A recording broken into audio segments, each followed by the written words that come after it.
आज जो हम बात कर रहे हैं एक्सपायरी के बारे में। वायदा बाजार में एक्सपायरी मतलब दवाई की एक्सपायरी के बारे में सुना है मैंने, खाने पीने की चीजों में एक्सपायरी के बारे में सुना है मैंने। वायदा बाजार में एक्सपायरी क्या होती है? एक अच्छी बात है कि हम जल्दी एक्सपायरी पर आ गए। हमारे मेरे ख्याल से 7वां सेशन है, 7वीं क्लास है। लेकिन हाँ, जैसे दवाओं में एक्सपायरी होती है, खाने पीने की चीजों में एक्सपायरी होती है, उसमें वायदा कारोबार में भी एक्सपायरी होती है। और एक्सपायरी होती है उस सीरीज की, उस कॉन्ट्रैक्ट की। यानी कि फर्ज करें आप जून के महीने में ट्रेड कर रहे हैं, तो जून की सीरीज जब खत्म होगी, जिस दिन को खत्म होगी उसे एक्सपायरी डे कहते हैं। यानी कि उस दिन वो सीरीज खत्म हो जाएगी, आगे से कोई नई सीरीज होगी। किसी भी समय में वायदा कारोबार में 3 सीरीज खुली रहती है। पहली सीरीज जो उस महीने की है उसको कहते हैं करंट सीरीज जी। दूसरी सीरीज अगले महीने की, तो फर्ज करें आप जून में है तो अगली सीरीज होगी आपकी जुलाई की, और उसको कहते हैं नेक्स्ट सीरीज। और तीसरी सीरीज होती है वो उसके भी अगले महीने की, जो कि इस केस में हो गया अगस्त, जिसे कहते हैं फार मंथ सीरीज। तो अब ये होगा कि जून की सीरीज जब खत्म होगी उस दिन एक नई सीरीज खुल जाएगी, वो सितंबर की होगी। जैसे जुलाई की सीरीज शुरू होगी सितंबर की खुल जाएगी, जुलाई की खत्म होगी तो अक्टूबर की खुल जाएगी। तो इस तरह से किसी भी वक्त 3 सीरीज रहती है, और एक सीरीज जो खत्म होगी, जैसे पिछली सीरीज मई की खत्म होगी तो वो खत्म है। तो any given point in time किसी भी वक्त आपको 3 सीरीज खुली रहती है। 3 सीरीज एक साथ खुली रहती है। तो वायदा कारोबार की एक्सपायरी का मतलब ये है कि वो पर्टिकुलर सीरीज, उस सीरीज के पर्टिकुलर सारे जो कॉन्ट्रैक्ट्स हैं, जो आपने खरीदे बेचे जो कुछ भी है, वो उस दिन को खत्म हो जाएंगे। अच्छा, तो मतलब इसका ये मतलब हुआ कि वो जो स्टॉक है वो भी सारे एक्सपायर हो जाएंगे? हाँ, इसका नाम है ना, ऐसा रखा हुआ है एक्सपायर, तो ऐसा लगता है कि कुछ मर जाने वाला है। हाँ, लेकिन एक्चुअली है ना, बहुत बार लोग ये कहते हैं कि भाई इसका नाम एक्सपायरी है। एक्सपायरी से इतना ही समझिए, कॉन्ट्रैक्ट खत्म होता है। अच्छा, शेयर खत्म नहीं होता, शेयर तो लिस्टेड है, रहेगा, लाइफ लॉन्ग रहेगा, लेकिन उस पर्टिकुलर सीरीज का जो शेयर है वो खत्म हो जाएगा, अगली सीरीज का तो रहेगा ही। अच्छा, मतलब वही पर्टिकुलर शेयर अगले सीरीज में मैं फिर से खरीद सकती हूँ, उसमें खरीद सकते हैं, बेच सकते हैं। देखिए क्या होता है, मैं बताता हूँ आपको। जब आप वायदा कारोबार में कोई भी सौदा करते हैं, खरीदने का या बेचने का, आपका वो सौदा उस पर्टिकुलर सीरीज के लिए होता है। आप जून में है, आप जून में जून सीरीज का कर सकते हैं, आप चाहे तो जुलाई का भी कर सकते हैं, और जून सीरीज में आज के दिन जून में होते हुए भी आप अगस्त का भी कर सकते हैं जी, क्योंकि आपके पास हर वक्त 3 सीरीज ओपन है, राइट। लेकिन ज्यादातर क्या होता है, वॉल्यूम, एक्शन, लिक्विडिटी, जो करंट सीरीज है, जिस महीने की सीरीज है उसी में होता है। फर्ज करें आप जून में, तो जून की सीरीज में ज्यादा वॉल्यूम होगा, तो लोग क्या करते हैं, जून की सीरीज का कॉन्ट्रैक्ट खरीदते हैं या बेचते हैं, राइट। और जब एक्सपायरी होती है तो एक्सपायरी के दिन, एक्सपायरी के पहले कभी भी वो चाहे तो अपनी पोजीशन को अगली सीरीज में ले जा सकते हैं, रोल ओवर कर सकते हैं। समझिए, आपने एक HDFC बैंक का कॉन्ट्रैक्ट खरीदा हुआ है जून सीरीज का। अब आपको लगता है कि मुझे इसको बेचना नहीं है, मुझे लगता है और तेजी होगी, मैं अगले महीने के लिए भी इसको रखना चाहती हूँ जी, बिल्कुल, है ना। तो आप क्या कर सकते हैं, कभी भी एक्सपायरी के नजदीक, पहले एक्सपायरी के दिन, इस कॉन्ट्रैक्ट नोट को जून सीरीज का जो वो बेच दीजिए, जुलाई सीरीज का खरीद लीजिए। उसको कहते हैं रोल ओवर जी, यानी कि अगली सीरीज में अपनी पोजीशन को ले जाना, ये रोल ओवर।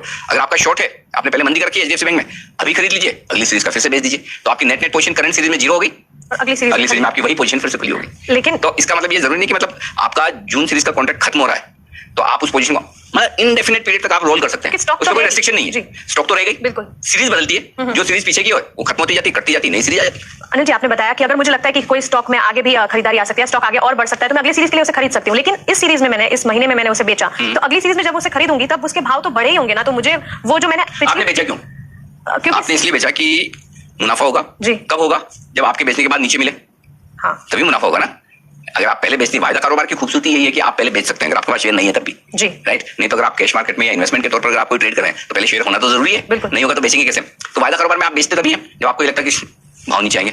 फर्ज करें भाव नीचे आ गए और आपको लगता नहीं और नीचे आएंगे, मुझे अभी जल्दी मेरी पोजीशन खत्म नहीं करनी, या फिर ये भी हो सकता है कि बेचा है और भाव बढ़ गए, तो आपको लगता नहीं अभी नहीं, थोड़ा देर में और इंतजार करना चाहता हूँ, भाव नीचे आएंगे, तो फिर आप क्या करेंगे, इस सीरीज में जब आपने बेचा है, इस सीरीज में खरीद लीजिए वापस, और उसी वक्त अगली सीरीज का बेच दीजिए, तो ये आपकी पोजीशन रोल ओवर हो गई। इसको कहते हैं शॉर्ट रोल ओवर, क्योंकि आपकी शॉर्ट पोजीशन थी, मंदी की पोजीशन थी, आपने बेचा हुआ था, उसको आपने रोल ओवर कर दिया। ठीक उसी तरह से जब आपकी खरीदारी की पोजीशन है और आपको अगली सीरीज में ले जानी है, तो इस सीरीज में बेच दीजिए, अगली सीरीज का खरीद लीजिए, उसको कहते हैं लॉन्ग रोल ओवर। अच्छा, मतलब सोच समझ के इस बाजी को खेलना, इसमें मजा ही तब आएगा अगर हम आगे का अगर हम डिराइव करके कर सके, इसीलिए इसे डेरिवेटिव। लेकिन एक ये सवाल है कि इसका जो नाम पढ़ा एक्सपायरी, तो एक तरह से एक्सपायरी एक बहुत ही नेगेटिव सा नाम है, तो इस नाम के पीछे का कारण क्या है, मतलब खत्म हो रहा है इसलिए एक्सपायरी? कारण तो खाली सिर्फ ये कि कोई कॉन्ट्रैक्ट या कोई सीरीज एक्सपायर हो रही है, लेकिन लोग मजाक में ये भी कहते हैं कि उस दिन ट्रेडर्स एक्सपायर हो जाते हैं, क्योंकि एक्सपायरी के वक्त आमतौर पर बड़ा उतार चढ़ाव होता है, स्टॉक्स, इंडेक्स, किसी भी तरह का बड़ा वोलेटिलिटी दिखाते हैं, और उसमें कई सारे ट्रेडर्स के पैसे लग जाते हैं। आपकी तेजी की पोजीशन है, स्टॉक एकदम गिर जाए, मंदी की पोजीशन है, स्टॉक एकदम बढ़ जाए, शॉर्ट कवरिंग हो जाए, तो इसलिए लोग मजे में कहते हैं कि एक्सपायरी के दिन 2 चीजें होती है, एक तो सीरीज एक्सपायर होती है, दूसरे ट्रेडर्स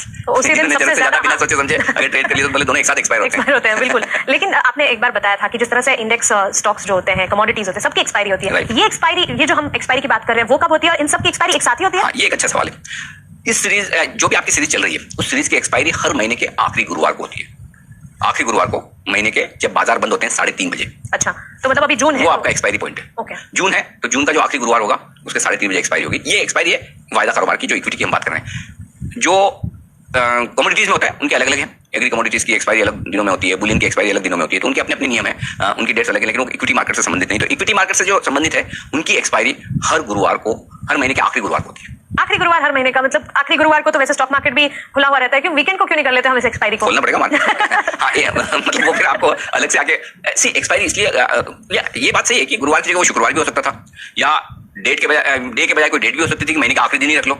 अब इसके पीछे क्या लॉजिक है मुझे नहीं पता, ये गुरुवार ही क्यों रखा गया है। लेकिन ये चीज क्लियर है कि अगर गुरुवार के दिन छुट्टी है तो उसके एक दिन पहले होगी, बुधवार को, आखिरी बुधवार को। अगर उस दिन भी छुट्टी तो आखिरी मंगलवार को, मतलब गुरुवार के बाद नहीं होगी, ये पक्का पता है। दूसरी चीज, इसके पीछे कोई लॉजिक नहीं है कि ये गुरुवार को क्यों है। अब जो एनएससी ने पहले से रूल बना रखे हैं वो चल रहे हैं। दूसरे एक्सचेंजेस जैसे एनसीडीएक्स, एमसीएक्स जो है, या कमोडिटीज की एक्सपायरी होती है, वहाँ डेट फिक्स है 5 तारीख और 20 तारीख, कमोडिटी करेंसी। हाँ, वहाँ 5 तारीख और 20 तारीख डेट फिक्स है, लेकिन पता नहीं इसके पीछे क्या लॉजिक है और इसको हमेशा याद रखना पड़ा है। अगर डेट फिक्स हो जाए ना, सबको याद है भाई, हाँ 20 तारीख को एक्सपायरी होनी है या 5 तारीख को होनी है, लेकिन अब थोड़ा हमें मेहनत करनी पड़ती है, डेट याद रखनी पड़ती है। अच्छा, इस महीने गुरुवार कब आ रहा है? सर एक हिडिश सा सवाल हो सकता है, लेकिन अगर गुरुवार के दिन अगर छुट्टी है तो फिर एक्सपायरी? दिन पहले वही मैंने बताया कि चाहे बुधवार को, अगर गुरुवार के दिन छुट्टी है तो बुधवार को, गुरुवार को भी छुट्टी है तो मंगलवार को, पहले होगी बाद में नहीं। बाद में नहीं हो। चलिए, तो एक्सपायरी हर महीने के आखिरी गुरुवार को होती है। बहुत इंटरेस्टिंग टॉपिक है एक्सपायरी, इस पर आगे भी बहुत सारे सवाल आते हैं। आप जुड़े रहे हमारे साथ। नमस्कार।